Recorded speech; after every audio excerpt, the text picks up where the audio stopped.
अस्सलाम वालेकुम। आप देख रहे हैं मुबश्शिर लुकमान यूट्यूब चैनल। मेरा नाम मुबश्शिर लुकमान है और आप सबको हज मुबारक हो। मुबारक दिन है तमाम मुसलमानों के लिए। और दूसरी बात यह है कि गर्मी बड़ी पड़ रही है। मुझे बताया गया कि आज शायद मानसून जो है वो एंटर कर रही है हमारा एरिया, तो अगले एक हफ्ते तक शायद को आसानी हो, रिस्पाइट हो, लेकिन अभी तो दबा कर गर्मी पड़ रही है और मुझे तो खुद गर्मी से बुखार हुआ था। आप ये देखें, it is as simple as that कि गर्मी जो है ना निकलने देती है, ना हिलने देती है, ना किसी काम के काबिल छोड़ती है।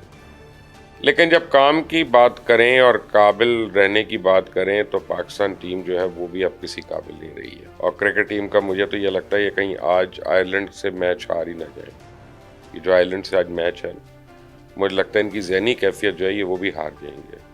और कल जो अहमद वसीम ने प्रेस कॉन्फ्रेंस की है, मेरे सामने उसके वो नोट्स लिखे हुए हैं, वही हमारी आंखें खोलने के लिए काफ़ी हैं। वो कहते हैं कि जी हमारा गेम प्लान ये था, वो क्या था मैं आपको बता रहा हूँ। लेकिन अब हम जो करोड़ों के कोचेस, सिलेक्टर्स, मैनेजमेंट में और मैनेजर्स और ये सारे लोग रखे हुए हैं, ये क्यों रखे हुए थे?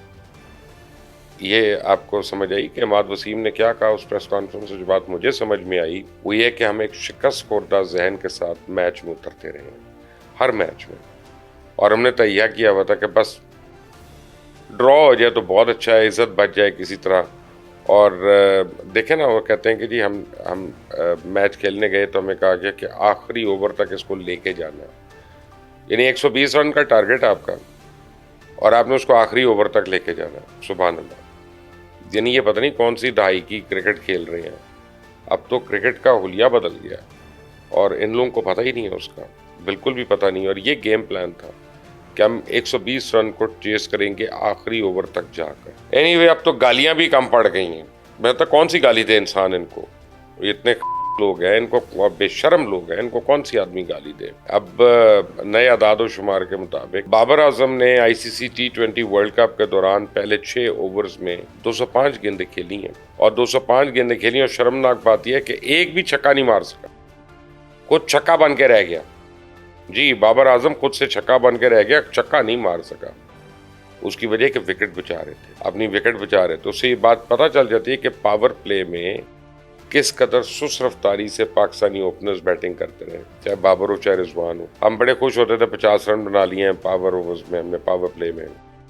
दूसरी टीमें 80 पे, 90 पे, 100 पे भी जा रही हैं। हमने कब आखिरी बारी 100 रन बनाए हैं पावर प्ले में? जब आप पावर प्ले में स्कोर नहीं कर सकते ना, तो आप समझे आधा मैच आप वहीं पे हार गए। ये T20 अब ऐसी ही है कि जो एक ज़माने में आप ये देखें कि लास्ट 10 ओवर्स का स्कोर होता था ना, उसमें जाकर टीमें विकेट्स बचाती थी और खेलती थी।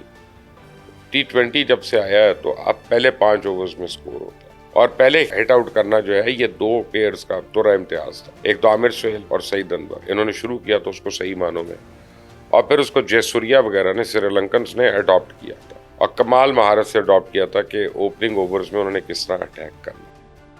बहरहाल आप ये देखें कि 205 गेंदें खेली हैं भाईजान ने और एक छक्का नहीं मारा उसमें से। बाबर आजम की बदतरीन कारकर्दगी का आप इससे अंदाज़ा भी लगा सकते हैं। आज की T20 गेम में मैंने आपको बताया ना, अगर आप पावर प्ले में स्कोर नहीं करते तो आप समझे आप फारिग हैं। एक वजह जो है हम जो लंबा स्कोर नहीं कर सके या चेज नहीं कर सके, बाबर और रिजवान की बैटिंग है कि वो ओपनिंग करने आते हैं, टुक टुक टुक, single single single single, double कभी ले लिया, कभी ये कर लिया, 50 रन कर लिए, आपने भी 50 रन कर लिए, रैंकिंग में आ गए कि जी इतनी 50s हो गई जी, इतनी इनिंग्स में टीम का बेड़ा गर्क कर दिया। और फिर जाके खुद एंडोर्समेंट्स ले ली, एडवर्टाइजर्स के साथ ऐड कर लिए, कभी टायर के ऐड में आ गए तो कभी ड्यूड्रन के ऐड में आ गए तो कभी किसी ऐड में आ गए। लेकिन अपनी एक्चुअल परफॉर्मेंस जो है टीम के लिए वो मैच लूजिंग परफॉर्मेंस है, मैच विनिंग परफॉर्मेंस नहीं है। इसलिए तो बाबर और रिजवान ओपनिंग नहीं छोड़ना चाहते ना। अब आपको समझ आएगा कि अपना इनफरादी स्कोर है, उसके लिए वो टीम का बेड़ा गर्क करने को तैयार है। और ये बड़ी वारदात है बारीक किस्म की कि वो टॉप रैंकिंग में कैसे रहते हैं इस तरह से। और फिर उनकी सोशल मीडिया की टीम है बाबर आजम ने जो हायर की हुई है, जो लोगों को कहती रहती किंग खान, किंग आजम, किंग ये, किंग वो, किंग ने बड़ा स्कोर कर लिया जी। ठीक है, स्कोर तो कर लिया, एट व्हाट कॉस्ट? फिर आप किंग को कंपेयर करते हैं कोहली से, रोहित शर्मा से, धोनी से। शर्म करो, वो मैच फिनिशर्स हैं, वो मैच विनर्स हैं, तुम मैच लूजर हो। ठीक है ना बाबर आजम, तुम अपना मैच हरवाते हो अपने स्कोर से पाकिस्तान की टीम को। बहरहाल अब खुद साख्ता किंग हैं, अब चाहे शाहिद अफरीदी हों या मोहम्मद वसीम, सभी इंकशाफात कर रहे हैं। और इससे पता चल रहा है कि टीम में एक या दो ग्रुप्स नहीं बल्कि पता नहीं कितने ग्रुप्स बने हुए हैं। हर एक मेंबर जो है टीम का वो कप्तान बनने का ख्वाहिशमंद है। खुद परफॉर्मेंस उसकी भले जीरो ढेले की ना हो। मैं तो हैरान हूं कि जुमा 4 दिन हुए हैं गैरी कर्स्टन को, और उनकी भी सुन लें, वो भी अब सियासत में एंटर कर चुके हैं, क्योंकि जो बातें मोहम्मद इफ्तिखार से मंसूब हैं और जो अहमद शहजाद ने बताई वो बड़ी हैरान कुन है कि सबको जी बाबर आजम की मर्जी से हो रहा है। चाचा इफ्तिखार ने जाके गैरी कर्स्टन को कहा मैं एज अ बॉलर हूँ कि बैट्समैन हूँ, तो उन्होंने कहा तुम एज अ बैट्समैन हो। तो उन्होंने कहा फिर आप इमाद को मुझसे आगे क्यों भेज रहे हैं, मुझे आखिरी 3 ओवर्स में क्यों भेज रहे हैं। तो उनका मुझे बताया गया कि तुम 3 ओवर्स के बैट्समैन हो। तो उनका जी मेरी आप डोमेस्टिक में सेंचुरियां देखें कितनी सेंचुरियां की हैं। उनका मुझे नहीं पता ये कॉम्बिनेशन पहले का, मैं तो उस कॉम्बिनेशन को स्टिक कर रहा हूँ। यानी गैरी कर्स्टन जो है उसको इतने पैसे देने का क्या फायदा था अगर उसने सारे पुराने कॉम्बिनेशन सर स्टिक करना था, क्योंकि उसको टाइम तो लगा नहीं था। वो तो आईपीएल कंप्लीट कर रहा था जब मोहसिन नकवी ने उसको बड़ी मिन्नत समाजत की कि हम आपको इतने पैसे देंगे, इतने डॉलर देंगे, आप आ जाए पाकिस्तान टीम के लिए। तो उनका मैं आ जाता हूँ, आईपीएल खत्म करके आऊँगा, उससे पहले नहीं आऊँगा।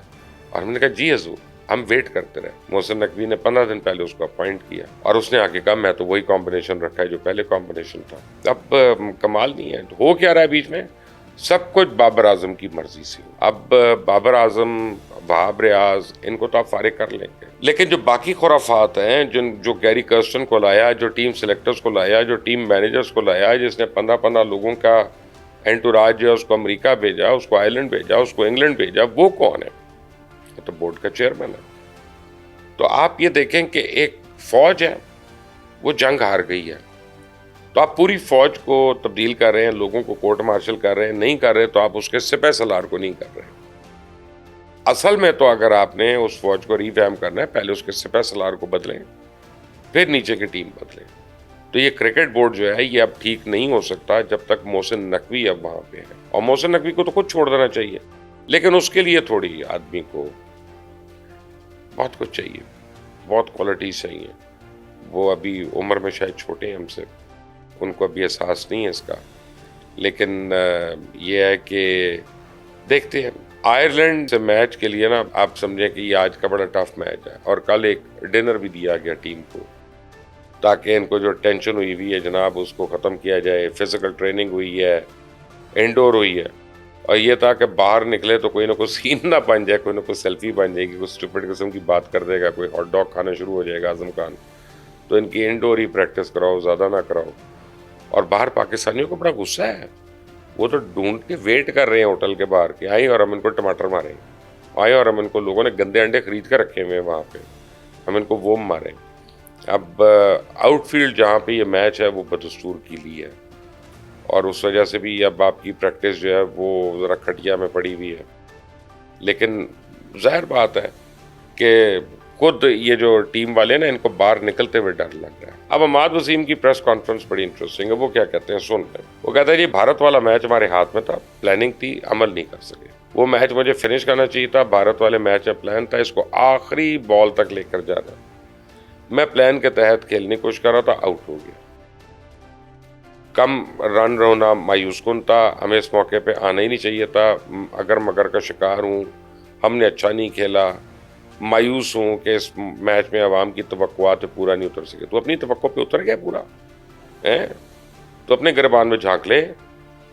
आदमी इस तरह की बातें कर रहे हो तो अपनी अपनी तवक्कुआत पे पूरा उतरे हो। कहते हैं मेरी नज़र में हमारी शिकस्त की वजह हमारा माइंडसेट बना। नाकामी का खौफ जहन से निकाल के कुछ नया कोशिश करनी होगी, नया करनी होगी। तुम सारों को बाहर निकाल के तुम लोगों के साथ नया नहीं हो सकता। असल बात माइंडसेट की है, दीगर टीमों ने भी सोच बदल दी है, हम पीछे से रह गए कि हमारा वो माइंडसेट ही नहीं हो जैसा। हमें गेम के तरीक़ाकार को भी देखना होगा, ये अहमद वसीम कह रहे हैं। मजमूई तौर पे हमें अपनी गेम की हिकमत अमली को ठीक करना हो। ठीक है जी, आप कर लें, और आप अभी भी टीम में आने के ख्वाहिशमंद हैं। फिर आपको पता है कि बाबर आजम के मुतालिक बासित ने कह दिया कि जी मेरा फेवरेट तरीन बैट्समैन है, लेकिन उसको कप्तान नहीं होना चाहिए। और जब वो कप्तान बनता है तो फिर वो अपनी मर्जी के लड़के लेके आता है, और मैं इस चीज़ के खिलाफ हूँ। यानी अकरा परवरी, शाहिद अफरीदी जो है, शाहीन अफरीदी के ससुर हैं, तो वो अपने दामाद की जंग लड़ रहे हैं, बार बार कह रहे हैं कि जी देखें, वो उसको पहले आपने कप्तान बनाया और फ़ौरन ही आपने उसको बदल दिया, आपने उसका मोरल उड़ा दिया, गेम उड़ा दिया, ऐसा करना नहीं चाहिए था, ये तो बाबर ने करवाया, ये करवाया, नए ग्रुपिंग हो गई, ये हो गया। अब वो चाहते हैं कि शाहीन शाह अफरीदी जो है वो किसी तरह टीम का कप्तान बन जाए और लंबा बने। सुहेल तनवीर ने भी बात कही कि मुझे इस बात पे हैरानी है कि उसको इतनी जल्दी क्यों हटाया गया था। मोहम्मद कैफ ने एक इंटरेस्टिंग बात की, उसने कहा सख्त पाकिस्तान की परफॉर्मेंस की वजह से हर तरफ हंगामा है। बाबर आजम, मोहम्मद रिजवान, मोहम्मद आमिर पाकिस्तान की T20 वर्ल्ड कप से बाहर होने के जिम्मेदार हैं। उसने इन 3 लोगों को कह दिया। आप इनके साबिक खिलाड़ियों से बात करें जो मद्दाहों से भी इनका साथ कोई नहीं दे रहा। उन्होंने कहा कि मोहम्मद आमिर को बड़ी तनकीद का निशाना बनाया। उन्होंने कहा इंतहाई नाकिस उन्होंने बॉलिंग की है अमेरिका के खिलाफ। मोहम्मद आमिर ने और इमाद वसीम ने अपनी रिटायरमेंट के हवाले से जो खबरें आ रही थी उसको वापस लेने पे अब चुप साध लिया।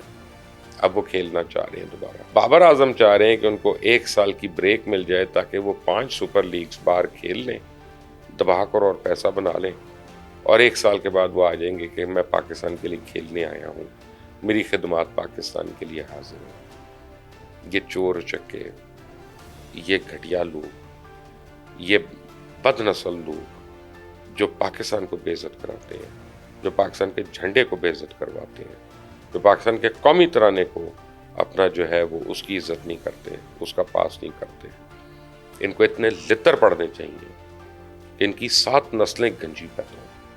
किसी किस्म का इनसे रहम नहीं होना चाहिए। आप मुझसे एग्री करते हैं तो मेरे कमेंट्स में अपनी राय दीजिएगा। चैनल को सब्सक्राइब करिएगा, बेल आइकॉन को प्रेस करें। अंटिल द नेक्स्ट टाइम, अल्लाह हाफिज़।